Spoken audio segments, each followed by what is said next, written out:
Palavra no Evangelho de Lucas, capítulo 7, vem comigo. Evangelho de Lucas, capítulo 7. Vamos ficar de pé, nenê? Vamos levantar a mão, você fica sentado. É as meninas e os meninos aqui. Vamos ficar de pé um pouquinho. Acabamos de adorar o Senhor com... Gente, eu amo aquele louvor. Em espanhol eu acho ele mais lindo ainda, pastor. Ele é tremendo. E... como sempre, o Senhor orquestra todo o seu culto, porque antes que a gente planeje, Ele já planejou no céu. E a palavra desse Evangelho fala sobre adoração. Quantos se encontraram? Digam amém. Assim diz a palavra do Senhor no Evangelho de Lucas, capítulo 7, versículo 36 em diante. Convidado por um dos fariseus para jantar, Jesus foi à casa dele e reclinou-se à mesa. Ao saber que Jesus estava comendo na casa do fariseu, certa mulher daquela cidade, uma pecadora, trouxe um frasco de alabastro com perfume e se colocou atrás de Jesus, aos seus pés, chorando. Começou a molhar-lhe os pés com as suas lágrimas. Depois os enxugou com seus cabelos, beijando-os e os ungiu com o perfume. Ao ver isso, o fariseu que havia convidado disse a si mesmo: se este homem fosse profeta, saberia quem nele está tocando e que tipo de mulher ela é. Uma pecadora. Amém? Só até aqui você pode se assentar. Quero fazer uma oração breve. Senhor Jesus, nós te adoramos, te louvamos e te bendizemos, Senhor, até então. Que essa adoração prossiga, Senhor, de maneira sobrenatural agora, através da ministração da sua palavra. Que os nossos corações se abram, que os nossos ouvidos se abram, que a nossa mente seja direcionada e raptada, Senhor, para que a tua palavra entre viva, fumegante e cortante dentro de nós, que ela venha transformar o nosso caráter, mudar a nossa conduta, Senhor, e fazer que nós acheguemos a ti a um nível mais profundo de adoração, que nós possamos receber, Senhor, a tua palavra, conforme o Senhor planejou para este lugar, em nome de Jesus, amém? Aleluia. Queridos, nós estamos diante de uma das várias mulheres que durante o ministério de Jesus nos ensinou que a adoração é um ato espontâneo, é um ato de servir a Deus de uma forma que não nos seja cobrado, é um ato que nos leva a um nível de quebrantamento do próprio Cristo diante de uma adoração dessa. Quando eu olho para essa passagem, eu me lembro de tantas outras mulheres, como Maria, irmã de Lázaro, que chegou até Jesus 3 vezes, e as 3 vezes que a Bíblia aponta sobre essa mulher, que fala sobre ela, ela está aos pés do Senhor Jesus. É engraçado porque o Antigo Testamento nos mostra adoradores homens, raramente nós vemos mulheres, mas quando Cristo chega encarnado, o verbo vivo que desceu do céu, pastor, são as mulheres que conseguem demonstrar a verdadeira adoração espontânea para Cristo. Talvez porque nós éramos naquela época as pessoas que serviam. Talvez porque nós éramos naquela época as pessoas que eram mais esquecidas e que necessitavam mais de um resgate. Porque apenas aos homens cabia o direito de adorar, de adentrar no templo, de falar sobre a palavra do Senhor. E aí vem Cristo, naquela lindeza de ser. E aí vem Cristo naquela profundidade de conhecimento e naquele transbordar de amor, e olha para essas pessoas, no caso mulheres da época, esquecidas, e busca e demonstra um resgate para elas. Nessa passagem que nós estamos lendo, que nós estamos aprendendo nessa noite, Cristo é convidado por um fariseu, e eu lembro que você já deve saber quem é o fariseu. Homens da lei, homens que dominavam muito bem a lei, mas faltava amor e perdão e quebrantamento sobre eles. E eu quero apontar nessa passagem 3 coisas que me chamaram muita atenção, e a primeira delas está lá no versículo 36, é o convite. Porque quando nós precisamos receber a Cristo em nós, nós entendemos que Ele precisa estar aonde, gente? Presente. Ele tem que estar no lugar da adoração, porque se Cristo não está, a adoração não é para Ele. Agora, um fariseu, não neste livro, mas os outros, diz que o nome dele é Simão, convida a Cristo para ir na sua casa, e mesmo Cristo não sendo amigo dele, Cristo aceita.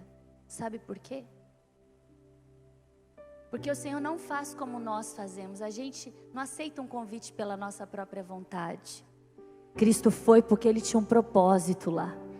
Cristo foi porque quando Ele é convidado a chegar a um lugar, Ele não pode negar.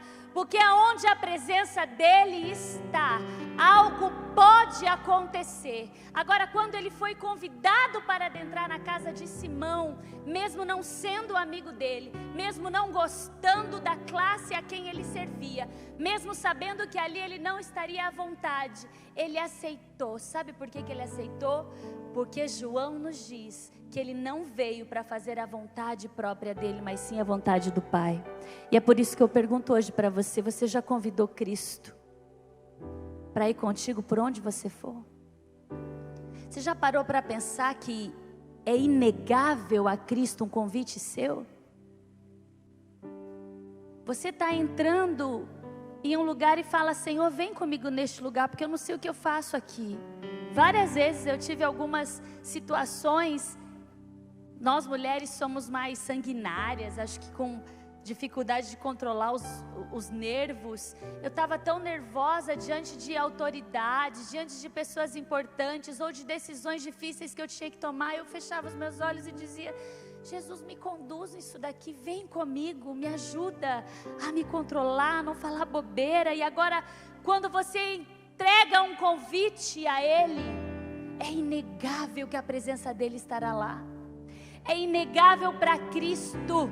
Ele jamais recusará um convite seu para que a presença dEle venha a ser notada. Não importa a intenção. Simão tinha a intenção de ser notado, porque, se não me falha a memória, ali era a cidade de Naim, e havia passado alguns dias daquela grandiosa manifestação do poder de Jesus, quando Ele ressuscita o filho da viúva de Naim. Quem conhece essa passagem? E aí estava todo mundo falando dele, queridos. Estava todo mundo falando dele, pastor Walter. E aquele fariseu não queria chamar Cristo para honrar a presença dele. Queria chamar a Cristo para que ele fosse notado naquela cidade. Acontece que Cristo foi como convidado, mas Deus também convidou alguém para entrar com ele naquele lugar. Deus também conhecia uma mulher, conhecia alguém angustiado, de coração pesado, cheio de pecado, cheio de apontamentos, que necessitava conhecer a Cristo no lugar da sua vergonha, no lugar da onde ela foi escandalizada, no lugar da onde ela foi humilhada. Quando Cristo diz sim para esse convite, Ele assume o compromisso de ir. E eu quero dizer para você que hoje Ele também assumiu o compromisso de estar aqui. E eu pergunto para você se você vai agir como nós podemos perceber que, se existe a presença certa do Senhor Jesus, não é certo a manifestação da presença dEle. Porque o que Ele faz está diante da vontade dEle e da necessidade de estar presente. Agora, a manifestação dEle vai depender da sua adoração. Quantos entendem esse propósito? Se Ele é o pão da vida, quem tem fome vai fazer o quê? Vai buscar o alimento. Se Ele é a água que sacia a nossa sede, a fonte inesgotável, quem tem sede vai fazer o quê? Vai se fartar desfrutar da bebida da presença dEle. Ele está presente aonde estão os insaciáveis, aonde estão os esfomeados, aonde estão aqueles que precisam dessa presença, dessa adoração. Eu confesso a vocês que quando eu olho para essas manifestações gloriosas de adoração, eu sinto saudade. E é por isso que eu precisava falar sobre isso nessa noite.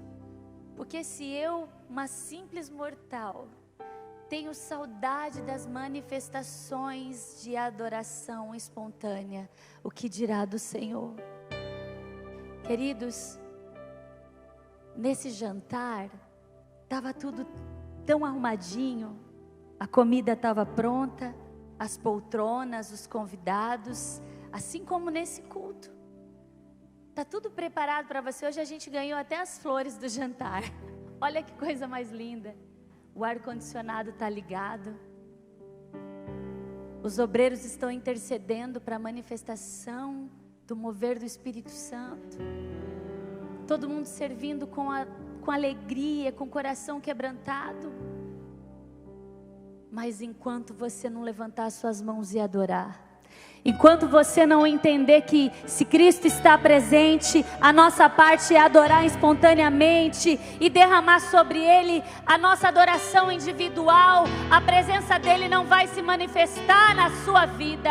Você não vai sentir e não vai perceber que não é só a presença dEle que você precisa, é a manifestação da presença dEle sobre a sua vida. Está tudo muito bonito, está tudo muito lindo. Quando aquela mulher entra naquela casa, ela sai da casa dela, nenê, preparada. Você chegou aqui preparado? Ela traz dentro dela, eu até vim com colar para representar, um frasco de alabastro. E dentro dele o mais puro nardo de perfume. Alabastro não era o cheiro, gente, era pedra. Era pedra do frasco que ela carregava, pequeno. Ela sai da casa dela certa que ela iria fazer alguma coisa naquele jantar. Ela só estava esperando uma oportunidade. Ela só estava aguardando um momento. Ela sai da casa dela cheia de pecado, mas cheia de certeza que aquela era a única oportunidade que ela tinha para entregar o melhor que ela tinha para aquele que merece toda a honra, toda a glória, todo o louvor, toda a majestade, toda a adoração é para Ele. Como nós saímos da nossa casa, vai dirigir o culto da sua vida. Ela sai de lá tendo a certeza que ela queria fazer alguma coisa diferente. Existem formalidades dentro de um culto, assim como existiam formalidades dentro desse jantar. E eu vou explicar para você bem rapidinho. Quem fez o convite preparava a comida, calculava o alimento para as pessoas que ele convidou. Mas naquela época, durante o convite, aí vocês vão entender porque é que Simão queria se aparecer ao lado de Jesus. Durante o jantar, poderiam vir qualquer pessoa de qualquer lugar e entrar ali. E aí eles ficavam encostados na parede. Ninguém comia, gente, ninguém bebia. Eles ficavam olhando a ceia. Eles ficavam olhando o jantar, sem atrapalhar e sem interromper aquilo que estava sendo preparado pelo dono da casa, por Simão. A tradição para os bicões era essa. Agora, a tradição para o dono da casa, aquele que deu o jantar, era que ele deveria, quando chegassem os seus convidados, lavar os seus pés, cumprimentá-los com o ósculo santo, o beijinho, e derramar o óleo sobre a sua cabeça. E aí eu fico pensando, o valor que Simão deu para Cristo durante aquele jantar não era o valor que merecia Cristo receber durante o jantar. Porque na sequência da história, do fato narrado no Evangelho de Lucas, você vai perceber que Jesus aponta para a pecadora e diz que quando ela chegou na casa, ela derramou através das lágrimas a água para lavar os seus pés. Sabe por quê, querida? Ela começou a fazer aquilo porque o culto não estava bom para ela, pastora. Porque a cerimônia ainda não estava suficiente, merecedora aos pés do Cristo que ela estava vendo. Não estava bom, não era boa a comida, não era boa a forma que ele foi tratado. Ela olhou aquilo e estava se segurando, encostada na parede, dizia: meu Cristo merece mais, meu Cristo merece muito mais. Ele não merece só ser bem tratado, ele não merece ser só convidado, ele não merece ser só promovido aqui no meio dessa bancada de gente. Ele merece ser adorado, ele merece ser exaltado, ele merece ser ungido. E aí, queridos, ela corta toda a pompa, ela quebra toda a tradição. É por isso que quem é pentecostal não consegue ter tradição. Eu estou há décadas vivendo com esse povo, e a cada dia eu me surpreendo. A gente chega a dar apelido para os mover diferente, pastor Diego, porque quando você entrega para Deus uma adoração espontânea, ela vem com a tua identidade do céu. Você pode ser tímido, você pode ser calado, mas quando Deus te usa, aí você grita, sapateia, roda, fala em língua estranha, parece até com um gingado diferente, mas é adoração. Ela é espontânea, ela não nasce de você, ela não vem porque você quer se mover daquele jeito, ela vem porque o Espírito Santo te toma, faz você quebrar toda e qualquer circunstância, todo e qualquer protocolo. Todo mundo vai querer te olhar, todo mundo vai querer te apontar, mas a atenção que você vai chamar daquele que é digno de receber toda a honra e toda a glória. Ah, Deus fiel.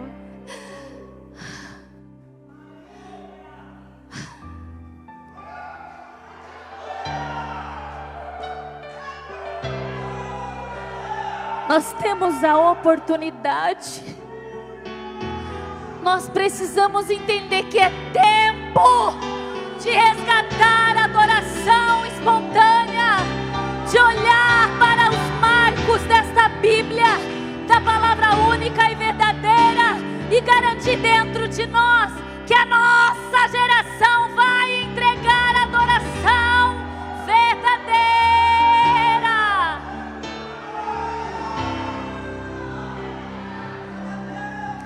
Existe algo guardado dentro de você. Não são os homens da terra que vão mudar a história da terra. Nós precisamos entregar a verdadeira adoração àquele que é único e digno de receber. Ei, querido, quando nós quebramos o protocolo da terra, o céu se move. Quando nós quebramos o protocolo formado pelos homens, algo sobrenatural acontece. Eu quero semear dentro do teu coração esse desejo de ser pentecostal, esse desejo de deixar a melhor coisa que Deus plantou dentro do homem, que é a manifestação do Espírito Santo, que é a criatividade, que é o amor a Ele, que é depositar a única e verdadeira moeda real de adoração. Queridos, preste atenção. Todas as vezes que a gente começa a se levantar para conhecer o Senhor de forma sobrenatural, alguém vai se levantar contra nós. É um representante de Satanás, ele tem até carteirinha. A gente tem uns como é que a gente pode falar assim, uns apelidos, né, Yuri? Fiscal de adoração, né? Fiscal de adoração.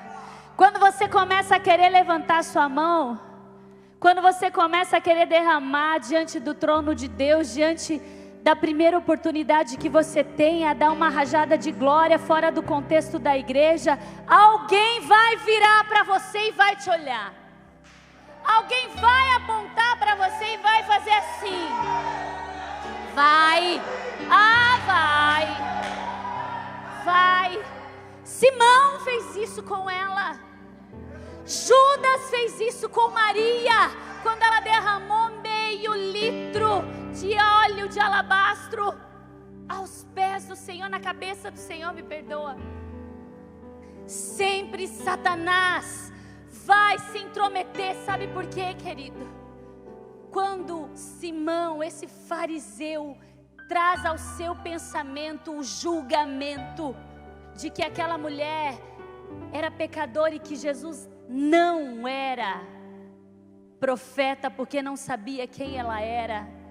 Toda vez que alguém se levanta contra você, usado pelo inimigo, preste atenção, abra os seus ouvidos para isso.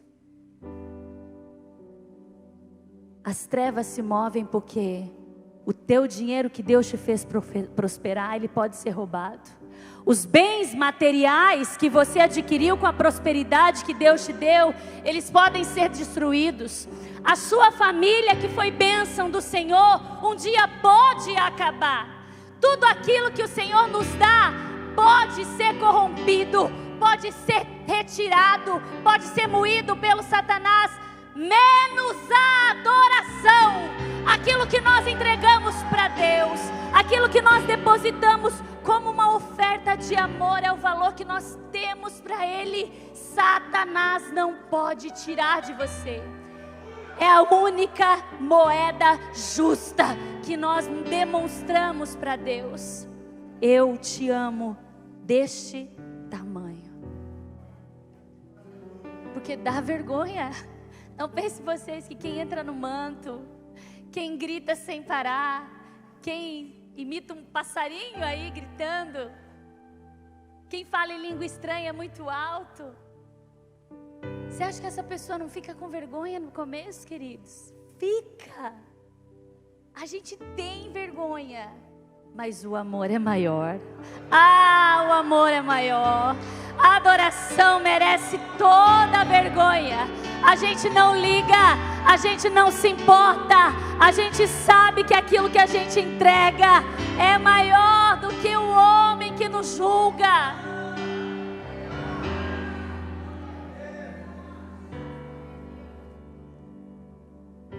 Só que Jesus estava na casa. Jesus está na casa. E ainda que você não tenha a coragem de apontar para aquelas pessoas que você acha estranho e julga não ser de Deus o movimento que ela faz, e julga ser muito cedo para manifestar o poder ou agir de Deus na vida dele, o Senhor sonda até o pensamento daqueles que estão na presença dele. Cuidado, cuidado, porque o Senhor sonda até os nossos pensamentos. Por isso não estranhe, meu querido, não estranhe se o irmão que está do teu lado de repente começar a falar de uma maneira diferente, porque nós estamos clamando e nós vivemos esse tempo com os nossos jovens e adolescentes no retiro. Nós precisamos entender que é tempo de nós nos posicionarmos, é tempo de nós manifestarmos não o natural de Deus que nós vivemos todos os dias, mas o extraordinário, o sobrenatural, aquilo que a ciência não chegou, aquilo que o entendimento não pode fazer, aquilo que a psicologia não explica. Deus explica, Deus faz, e Ele faz na hora que Ele quer. Nós precisamos viver esse tempo. Cadê aquela canção? Onde está aquele povo barulhento? Onde está que não se vê nenhum irmão? Alguém com voz de lamento vai dizer nesse momento: aquele povo foi embora pra Sião. Onde está? Onde está aquele povo barulhento? Onde está que não se vê nenhum irmão? Alguém com voz de lamento vai dizer neste momento: aquele povo foi embora pra Sião. Eu quero ir. Essa pode ser a nossa última oportunidade. Quando Maria unge a cabeça do Senhor com meio litro de óleo, faltavam 6 dias para ele ser crucificado. Eu não conheço, desconheço, e você também, o tempo da volta do Senhor. Desde que ele morreu, a gente diz que ele está voltando. E ele vai voltar. Mas talvez antes dele voltar, quem vai sou eu. Talvez antes dele voltar, quem vai é você.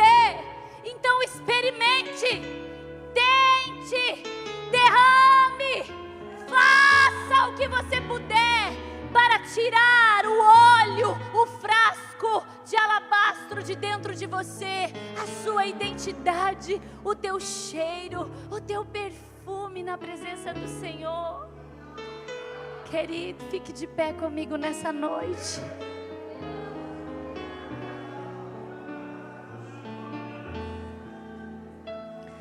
Diante de um povo tão dividido, nenê, o Senhor não podia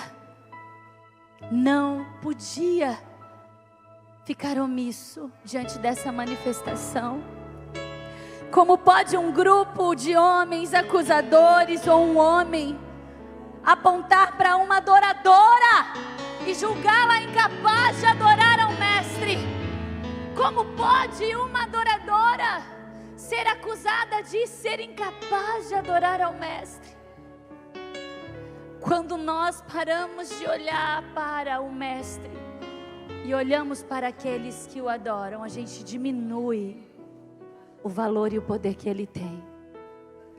Muitas são as pessoas que se esfriam na fé, que se afastam do Senhor Jesus, porque param de olhar para Ele e olha para os seus adoradores. Escute, todo adorador cometeu um pecado. Todo adorador nunca vai ser digno de adorar, pastor Walter. Porque ainda que eu não tenha pecado, eu carrego dentro de mim a manifestação dele, o mal. Nós nunca seremos dignas ou dignos de adorar aquele que merece a nossa adoração. O fato é que o nosso pecado não pode ser maior do que o nosso amor. O fato é que a minha adoração, o meu perdão, ele não é manifestado pelo peso do que eu fiz, mas ele é manifestado pela graça daquele que morreu e viveu por mim. É por Ele e para Ele, e é nele que eu lanço a minha cruz, é nele que eu lanço os meus pecados, aliás, é nele que eu lanço as minhas dificuldades, é Ele quem vai nos resgatar e vai nos lavar de todo o lamaçal. Só Ele, queridos, é digno de receber a sua adoração. E eu quero te perguntar mais uma vez nessa noite: você vai deixar Satanás te julgar? Levanta esse braço, abre essa boca, deixa Deus ser glorificado através da sua vida. Se você antes falava em língua estranha, fala de novo. Se você antes rodava e sapateava no poder, faz de novo. Cava, busca, porque é esse povo barulhento que vai morar no céu. É esse povo barulhento que Deus se levanta povo barulhento, que não tem costume, que não tem pompa, não tem cerimônia, que vai conquistar o coração daquele que é digno de receber toda a honra e toda a glória. Eu quero que você tenha essa oportunidade. Deixa Deus te usar. O que vocês vão cantar, gente?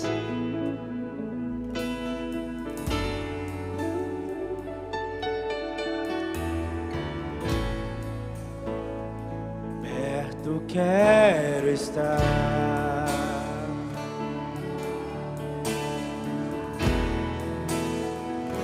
junto aos teus pés. Se você tem braço, levanta essa mão aí, adora. Por prazer maior não há que me render e te adorar. Vem comigo, vamos, vamos. Levanta. Tudo que há em mim, Senhor, o nosso bom e o nosso mal nós te ofertamos. quero te ofertar. Só Ele é digno.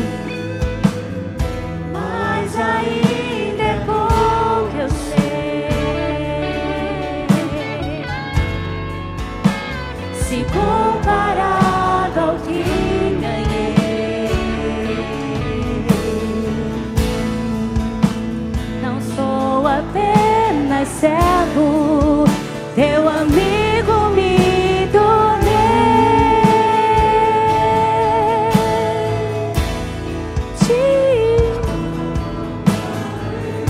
Mais alto, porque não é para homens. Não importam as circunstâncias, adorarei. Com todo o fôlego que há em nós, declare. Somente a ti, Jesus. Mais uma vez te louvaremos, Senhor. Te louvarei. A tua igreja te adora. Não importam as circunstâncias, adorarei.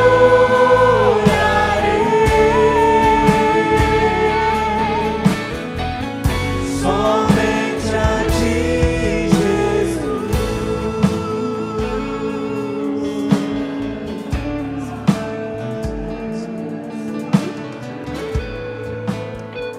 Perto quero estar. Vou te dar mais uma oportunidade, vem. Junto aos teus pés, como Maria, pois prazer maior não há que me render e te adorar.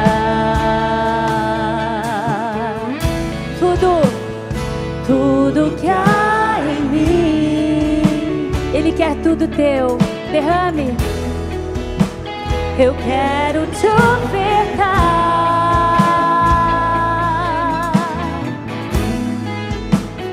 mas ainda é pouco, eu sei. Se comparado ao que ganhei,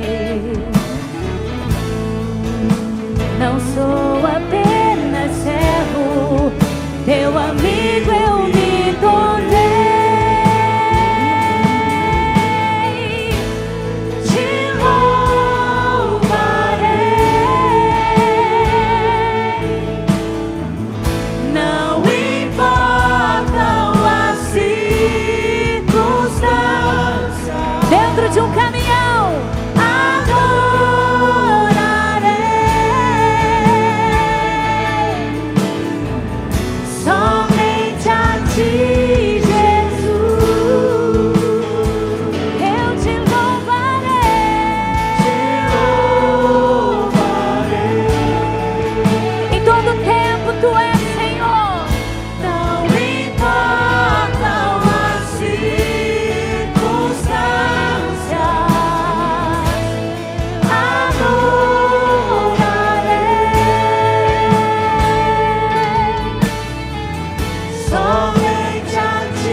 Esse culto não acaba aqui.